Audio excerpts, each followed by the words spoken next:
See if that works. So the point that I was just thinking of when you said uh, what I'd like to do, presuming you meant long-term goals, but medium-term or something. What I'd like to do is develop a 3-hour practice of whatever. I know what we were talking about, but this would apply in recording. So it would apply to anything that we teach. I'd love to get to the point where I have a 3-hour practice, which makes sense because you probably reference that to, well, I know this monk and I know that teacher and I know this Kung Fu brother of mine who did it, or, like I have real world examples of it. And so it seems achievable. So I would say to you, what if I said to you, I have this training regimen and it includes certain herbs, it includes certain supplements, a sleeping regimen, a meditation regimen, a bunch of exercise. And at the end of it, however long the program is, doesn't really matter, you're going to be able to lift 5,500 pounds. You'd be like, well, physics, math, it's, your program might be great and I might be able to lift more, but 5,500 isn't what I'm going to be able to do. Like, my potentials are to some extent mapped out by what I am, right? So, if I said to you, we're doing this program, and at the end of it, you're going to be able to lift 180 pounds with one arm, you might, that kind of sounds within the realm of possibilities because I know I can curl 110 now, so maybe, But if I said some ridiculous number, it doesn't match, right? So I think it's important to recognize that really what you're going to do is you're going to achieve what you achieve based on the parameters of your potential, which we could think of as DNA or, your body size or something like that. If I was to say, you're going to do this program and then run a sub 1 minute mile, you're like, nah. If I was going to say, eventually humankind is going to run a sub 3.5, you'd be like, I guess, yeah, I've mapped out how the progression of, track and field, like that's it's, but if I said sub 1 minute, you're like, that's just not gonna match. So when you have this thought of, I want to do this 3-hour thing, like that comes from something external to the self.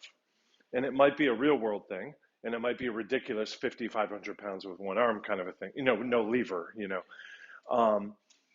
So what I think is important is saying, okay, what does that 3-hour practice look like? We might say it's devoted, it's sincere, it's present, it's built on principles, just to pick a few pillars. I would say what you want to do is focus on those pillars as you can express them and uh, elucidate them and then evoke them, right? And then after, then you do that for some period of time. Again, I don't know if it's long term, medium term, within the next season or whatever it is. And then we can measure and get some metrics and say, hey, you're doing a 2.5-hour practice. And that might be kind of the bounds of your, who you are, your attention span, your psychology, how you were brought up, what your DNA is, all the rest of it. I don't know. But I think it's more important to say, the thing I'm calling 3 hours, which is fine colloquially to say, hey, that 3-hour practice, what is that comprised of? Or how did that person get there? Or what are the principle, or what are the foundational elements of that? That's what I want to do. And then it could be, of course, that you end up with a 6-hour practice. You overshoot them because you hewed to the principles. And it could be that, yeah, you know what, given my life, my career, my 6 kids at home or whatever, like I get 15 minutes a day, but I do those principles, and that proves out. So I think it's helpful to, when we have these sort of extrinsic measures, use them as inspiration. That's fine. Use them as a colloquial description, so I know what you mean. Like, that 3-hour thing, or that 1-inch punch. Like I don't need to measure out a 1-inch punch. The point is, like, this is a short power thing. How did they get short power? They worked on this, that. Let me work on those things. And maybe I do a 1/4-inch punch. Maybe I do a 6-inch punch. But like, I kind of got the idea. I wasn't married to the idea of a 1-inch punch, even though if I use the terms 1-inch punch as inspiration or colloquially relating it to somebody else. What I want to do is find the underpinning the pillars of that, and develop those and stick to those. Yeah, sure. The problem is that stamina and endurance is a pillar itself. It's a paradox. So Well, if no. you want So if in this case, like the three other things, stamina, endurance is one of the pillars, right? You are going to be limited as much as we don't want to like it or believe it. Your stamina is limited. I don't know what those limits are, and we could say that they're probably more than 2 minutes, and they're probably less than 72 hours straight. I don't know where they are, and that's why I picked ridiculous numbers of 6,000 pounds and sub 1 minute mile. When we get closer to saying, can somebody get on 3.5 mile? Like, oh, that, you know, it's really hard to imagine right now. But also, if I do the math, I mean, so that's why I was picking more extreme examples to make it more clear the able and not able. So endurance is one of the pillars, but the endurance doesn't have to be measured to have value, right? So if endurance, um, uh, calling up and developing your endurance such that it might become is the pillar, then it is what it is. And maybe yours, when I compare to the rest of the population, is on the low side, but you're maximalizing your potential of endurance based on your bad knee and your arthritis and your genes and your sort of personality. You're maximizing that, so you've achieved that pillar, right? But your pillar might be a little shorter than somebody else's, right? So it's less elevated in total.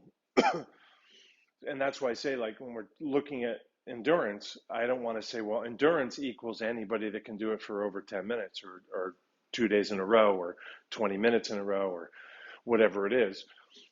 It's not that. It's like, okay, what got them to that thing that we're describing as endurance? Right? Is it focus? Is it relaxation? Is it commitment to principles? Is it to releasing extraneous effort? I don't, all kinds of things we could, right. But those would be like the sub pillars of what we'd call the pillar of endurance. And those are the things you work on. Later on, let somebody else measure them, including that somebody else could be you later. The measuring is not the doing, right? And we don't want to confuse the two. And often we do, right? Like people will say to me all the time, I want to learn how to fight really good, or I want to learn how to hit really hard, or something like that, something very simple. And I say, okay, cool. Here's the standing exercise. Here's the stretching. Oh, no, no. Didn't you hear me? I want to hit really hard. I'm like, oh, no, I heard you. But the thing that got me there is this. I didn't just start hitting hard. There's other things going on. And I could explicate those pillars as I understand them. But we don't start with the goal, right? But we might start with the inspiration, right? And we might start with the colloquially related terminology, such as, "Hey, I'd love to run a 4:40." Um, uh, that's fine, because it starts with language in the mind, and that inspires. Great. Then we have intention, then we have will, and then our discipline kind of cradles all of that.